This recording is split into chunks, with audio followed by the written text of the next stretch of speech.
In the quiet town of Willow Creek, 3 teenagers, Lily, Jack and Emily, went on a weekend hike in the nearby forest. Little did they know that this adventure would lead them into darkness. As dusk fell, the trio went deeper into the forest, guided only by the dim light of their flashlights. The dense foliage cast eerie shadows that danced in the torchlight, creating an atmosphere filled with awe. "This place gives me goosebumps," Jack muttered, uncertainty in his voice. "Don't be such a coward, Jack," Lily teased, playfully nudging him. "We are just getting started." Emily, the most adventurous of the group, moved forward, her eyes shining with excitement. "Come on, guys, let's find the perfect place to set up camp." They walked on, their laughter echoing through the silent forest, until they came across a clearing bathed in moonlight. When they pitched their tents and lit a crackling fire, the forest came alive with invisible whispers and rustles. However, the teenagers considered these alarming sounds a figment of their imagination. As night fell, the flickering flames of the fire began to fade, casting elongated shadows that danced across the trees like evil ghosts. A chill crept into the air, sending shivers down their spines. Lily hugged her knees to her chest, looking nervously into the darkness. "Do you guys feel like we are being watched?" Jack chuckled, trying to hide his growing concern. "They are probably just animals, nothing to worry about." But Emily's expression betrayed her fears. "I don't know, guys. Is there something wrong?" Their conversation was suddenly interrupted by a heartbreaking scream that pierced the silence of the night. Hearts pounding, they exchanged panicked glances before rising to their feet, their instincts screaming at them to run.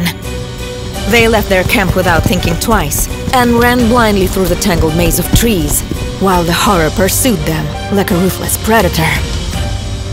A dark figure emerged from the depths of the forest, its features hidden by the inky blackness of the night. With every step he came closer, his presence was filled with malice. Lily's breath caught in her throat as she whispered, "We have to keep moving! Do not look back!" But it was too late. A hand reached out from the darkness, its grip icy, and it closed around Emily's wrist in a vice grip. She screamed, thrashing wildly as the figure dragged her into the abyss. "Emily!" Jack's voice cracked with desperation as he rushed forward. But the darkness swallowed her before he could reach her. With terror coursing through their veins, Lily and Jack ran deeper into the forest, their lungs burning with exertion as they raced into the falling night. When they came across an abandoned hut hidden among the trees, they realized that they had walked straight into the lair of their tormentor. With shaking hands, they pushed open the cracked door, their hearts pounding as they entered the dimly lit room. "We have to find a way out of here," Lily whispered, her voice barely audible over her pounding heart. But their hopes were dashed when they realized they were in a nightmare. Footsteps were heard in the darkness, each harbinger of impending doom. And as the figure emerged from the shadows, they realized with growing horror that they were face to face with their attacker. "Please let us go," Jack says, his voice trembling with fear. But the figure only laughed, a sound devoid of warmth and mercy. "There is no way out of the darkness, my children. Now you belong to me."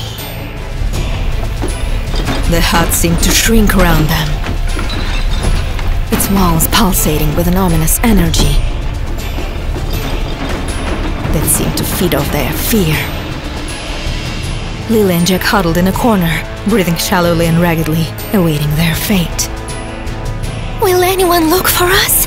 Lily whispered, her voice barely audible over the creaking of the floorboards. Jack shook his head, his eyes wide with horror. I don't know, Lily, but we can't just wait for this thing to find us. With trembling hands, they searched the hut for a way out. But their efforts were in vain. The windows were boarded up, and the door seemed locked tightly, trapping them in a prison of darkness. Please just let us go! We didn't do anything to you! Lily begged. The figure stepped into the hut's dim light. Its features distorted into a grotesque, mocking smile. With a flick of his wrist, the figure summoned tendrils of darkness that snaked around Lily and Jack, holding them in place as they struggled against their invisible limitations. We're not afraid of you! Jack spat, his eyes sparkling with challenge. The figure chuckled, the sound sending a shiver down his spine. As the figure approached, Lily's heart pounded in her chest, her mind racing for a way to escape. And then an idea struck her like lightning. Jack, remember the ladder in your backpack? She whispered, her voice was barely audible. Jack nodded, his eyes widening in realization. Yes, but what's the point? Lily's lips curled into a determined smile. Trust me, just do as I say. With a flick of his wrist, Jack pulled a ladder from his backpack, his hands shaking as he lit the flame. And when the figure approached, its eyes lit up with anger. Lily took advantage of the moment. Now! She shouted, directing the flame towards the figure with all her might. The creature recoiled, its body dissolving in a puff of smoke and howling in agony. Lily and Jack stepped back, their hearts pounding, as they watched the darkness fade into shadow. With a final cry of rage, the figure disappeared into the night, leaving Lily and Jack alone in the dark again. As dawn broke over the horizon, the first rays of sunlight pierced the canopy, bathing the forest in a warm golden glow. Lily and Jack emerged from the hut, their faces pale and haggard from the horrors they had endured. We have to find Emily, Lily said, her voice shaking with determination. Together, they walked deeper into the forest, their hearts full of grief, but full of hope. And when they shouted Emily's name, their voices echoed through the silent forest, indicating that Emily was forever swallowed up in darkness.